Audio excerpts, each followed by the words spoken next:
What's going on, everybody? This is Jacob Shoup. You're watching the Tom O'Brien Show. I hope you all had a fantastic weekend. Let's take a look at what we got going on right now, okay? A little bit of inaction, again, some pretty substantially just light volume going on, okay? SPY is off about 0.16%, trading at 549.78. I think people are exhausted, huh? I mean, look, you had a beautiful rip up in the morning here, yeah? And we've just been lower since then, okay? We bounced off the 545 level, coming right back up yet again. You had the composite trading off 0.43% at 17,370. The Dow Jones Industrial moving up 0.11% at 40,158, with those Russell futures trading flat, 1964 and 60 cents. Take a look at the dollar, man. Just a nice collapse in the DXY today, trading at 98.96. Let me check real quick what we got going on with the 10-year. I've been reading up a lot of stuff before the show here. We'll talk a little bit about Teradyne, a little bit about Nucor, which has earnings coming up. Teradyne also has earnings after the bell today. All right, I mean, the 10-year yields are definitely coming down. You're trading at 4.21%. Not a massive movement to the downside, but any basis point movement is good for us to the downside there. Taking a look at crude, trading off 1.6%. Okay, at 62.01. I think a lot of this is slowed down with manufacturing, okay? I mean, Dallas just reported some of their manufacturing business index off 35.8. I mean, there is some market slowdown right now, at least coming out of the Dallas Fed. I wonder if, kind of what we were discussing last week, like we might actually like be in this recession right now. It'll be very interesting seeing what CPI has to say.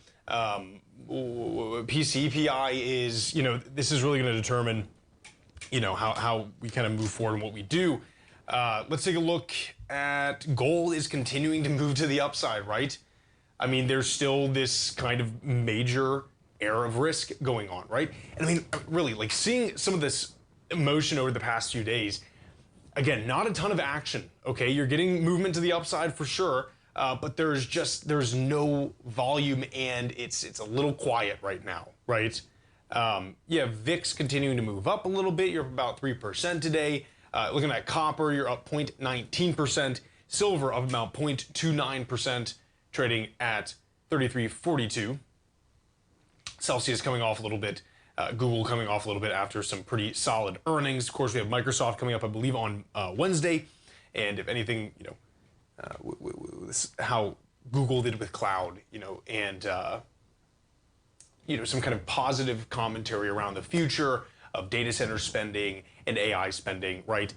We may see some okay earnings and forward guidance coming out of some of the hyperscalers, so we'll be following that for sure. Roku up 2.77%. Fubo has earnings on a Friday as well, and Palantir's up.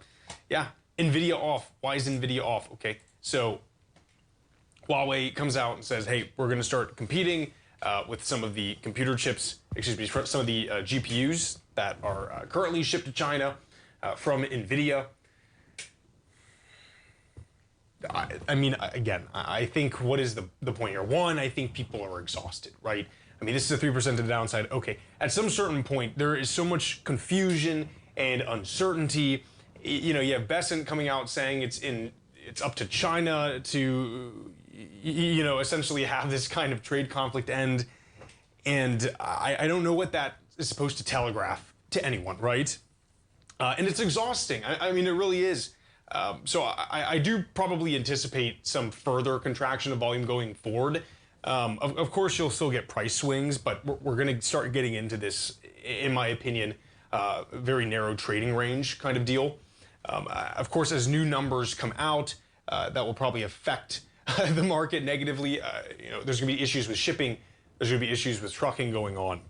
We are going to start seeing the effects of tariffs in the upcoming, price indexes. So, again, as I've been saying, I don't believe we're out of the woods yet at all.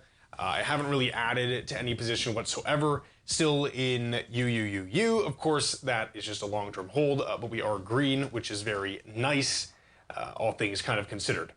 And it's like you're almost flipping right now. Okay, so what do we want to look at today? Well, first things first, got to check over here. It, of course, is a Monday. All right. And you know what that means. That means we're going to go over to TFNN.com. I am going to pull up my program on the left-hand screen here. How about that? We're going to move over right now to the newsletters tab. You're going to see right here, top right, Mastering Probability Newsletter by Steve Rhodes. Of course, we have Steve on every Monday. He has the Trader's Edge at 11 a.m. Eastern Time right here on TFNN. If you have not checked that out, I strongly recommend doing so. And I recommend checking out Mastering Probability. It's very thorough. He goes over quite a bit of things. And of course, we really enjoy him coming on and sharing in his analysis, because I think he looks at some kind of unique ratios and relationships between currency pairs or currencies and let's say the SPX or certain indices that really give us kind of a unique insight into kind of what's going on not just a small scale but on a larger scale as well. Steve, how are you doing? Hey, Jacob, I'm doing great. Yourself? Doing very well. Weekend was pretty good. A little bit cool out today, so enjoying the beginning of the week. Yeah, well, the only thing that's important today is 7 p.m. and the Lightning versus the Panthers. That's right. Right? All this other stuff doesn't matter. Yeah. No. But hey, look, the Lightning had a nice game on Saturday. So tighten up the series. So tonight's game, I should say, is going to be really important out there. Absolutely. But, I think we should have my chart up on the screen here, which is the New York Stock Exchange chart. I believe that we were taking a look at this last week.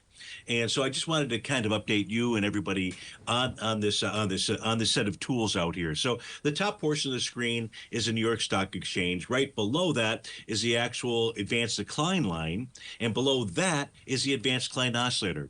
The advanced decline oscillator takes the advanced decline line and it looks at the difference between the 39 and 19 period exponential moving average. That creates the oscillator. So a number of different things transpired last week, especially on Friday. The first thing is the advanced decline oscillator has moved into the overbought condition. Mm-hmm. It does that when the advanced decline oscillator gets above the plus 150 level. You can see even right now we're at 187.46. Cool thing about this, so the overbought condition has to be worked off. We'll talk about that when we come back from the break. But the more important thing is when we get above plus 150, it tells us we have higher prices to come. Oh. Not necessarily tomorrow, not necessarily the next day, but maybe weeks or months from now. So I don't think the rally to the upside is over by any stretch of the imagination. Perfect. Steve, please stay right there, folks. We'll be right back with Steve Rhodes after the break.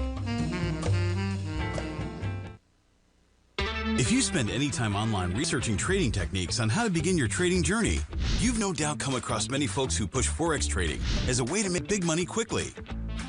Unfortunately, there are equally as many stories of these so-called Forex professionals just looking to make a quick buck off aspiring traders without actually teaching the ins and outs of the Forex market. This is what sets Teddy Keckstack's The Tiger Forex Report off the riffraff. Every Monday, former Chicago Mercantile Exchange member and author Teddy Keckstack releases his Tiger Forex Report newsletter, where he dives into the complex world of Forex and takes time to actually teach you his methods that have made him so successful.